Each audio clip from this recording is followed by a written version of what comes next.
You hear a familiar song in the club or the restaurant. You listened to this song 1,000 times long ago. You desperately want to hear it tomorrow, but you can't remember its name. Fortunately, in our amazing futuristic world, we have a phone with music recognition software installed, and you are saved. You can relax because software told you the name of the song, and you know that you can hear it again and again until it becomes a part of you or you get sick of it.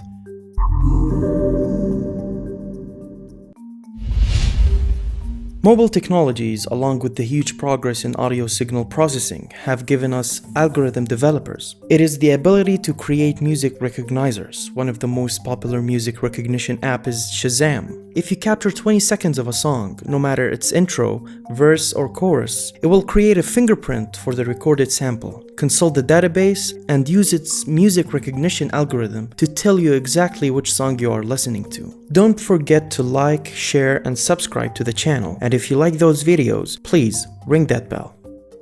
Here are the basic steps. Beforehand, Shazam fingerprints a comprehensive catalog of music and stores the fingerprints in a database. A user tags a song they hear, which fingerprints a 10-second sample of audio.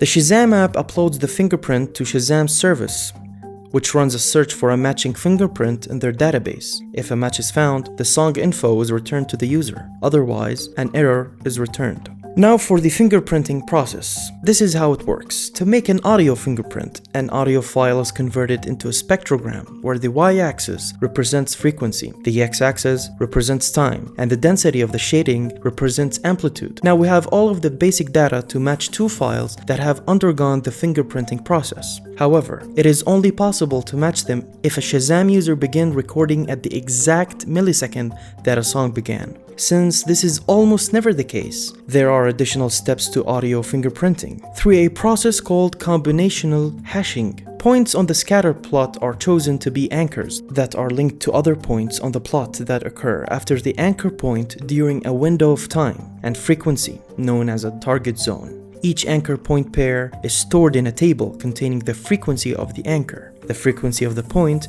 and the time between the anchor and the point, known as a hash. This data is then linked to a table that contains the time between the anchor and the beginning of the audio file. Files in the database also have unique IDs that are used to retrieve more information about the file, such as the song's title and the artist's name.